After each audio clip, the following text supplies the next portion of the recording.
A maior cidade do país, 12 milhões de moradores.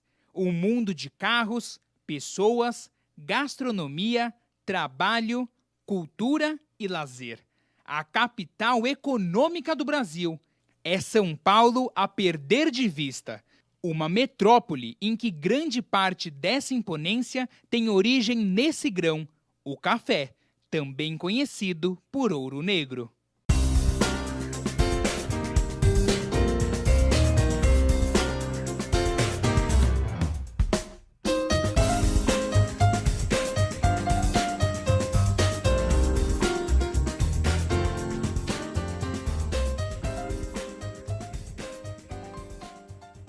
O café chegou ao Brasil em 1727, pela região onde hoje está o estado do Pará. O grão passou por diversos pontos do país e os primeiros registros em São Paulo datam de 1765. De fato, havia plantações domésticas com experimentos do café, ou então como um produto, assim, uma planta de jardim. Então havia, mas nada em escala comercial. Nessa época, a cana-de-açúcar e o ouro eram os principais itens da economia, principalmente o segundo. Mas com a forte concorrência da cana enfrentada por outros países e a queda na produção mineira, o Brasil precisava encontrar um substituto de peso. É aí que aparece o café. No início, houve resistência por parte dos produtores paulistas de cana-de-açúcar. Mas o então príncipe regente Dom João VI cria uma política oficial de incentivo e distribui sementes de café para a plantação. O que era antes algo caseiro, a partir de 1790, ganha uma escala maior de produção. E nós tínhamos as coisas principais para o café: mão de obra baratíssima e terras a perder de vista, né? Então, vamos apostar no café. O café se adaptou extraordinariamente, seja por solo, clima e porque o preço do produto lá fora estava muito interessante. Convinha apostar num produto que tinha um preço alto no mercado. Traía outros tipos de comércio e São Paulo foi crescendo, né, com isso. Não demorou para o café se tornar o principal produto da economia brasileira. Mas ainda havia um obstáculo muito grande a ser superado. Plantado no interior do estado e exportado em Santos, o café demorava dias para chegar ao litoral. O transporte, muitas vezes, era feito por mulas, que carregavam pouca quantidade de carga, e não era raro parte do produto cair e ficar pelo caminho. A solução encontrada foi uma novidade que chegara ao Brasil em 1854 e anos mais tarde a São Paulo: o trem.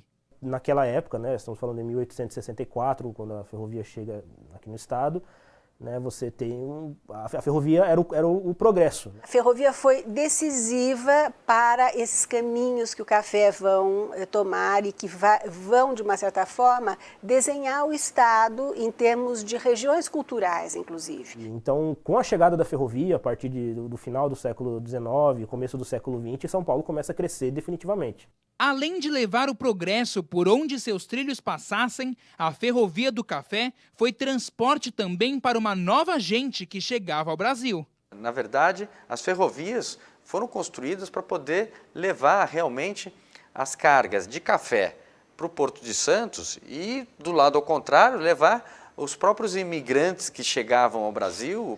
E essa mão de obra, basicamente, com a Europa em crise, né, no começo do século XX, ou no final do século XIX, essa mão de obra era farta.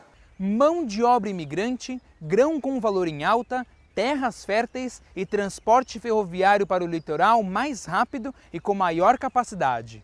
O café se tornava o ouro negro da economia paulista e brasileira. A partir de 1830, o café começa a dominar a exportação brasileira.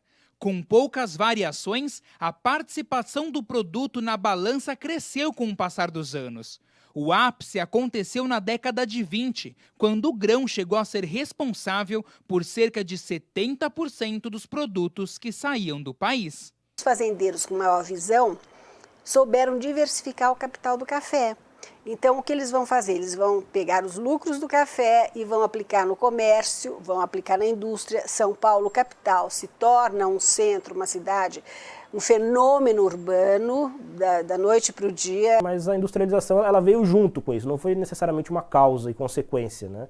Você já tinha uma cidade começando a se industrializar e ela foi se industrializando cada vez mais. O interior vai perdendo um pouco a sua importância econômica, você tem um êxodo rural e você começa a inchar as cidades com esse êxodo rural. Para você ter riqueza, você precisa ter consumidor. E para ter consumidor, você precisa de emprego. Então, a cafeicultura gerava um emprego, gerava demanda e, por consequência, gerava a oportunidade de você montar as indústrias no estado de São Paulo. Então, tudo isso foi um moto contínuo que ajudou o desenvolvimento do estado de São Paulo. O café e a ferrovia eram a chave do sucesso. Por onde eles passavam, geravam muitas riquezas. E São Paulo foi diretamente beneficiada por essa dupla. Primeiro, os cafeicultores, que construíram seus negócios e casas na cidade, movimentando a economia local e fazendo de São Paulo uma rota de destaque. Depois, a chegada da ferrovia, que trouxe ainda mais fluxo de pessoas e riquezas. E ainda os lucros do grão, que fomentaram a indústria e propiciaram investimentos para modernizar a capital.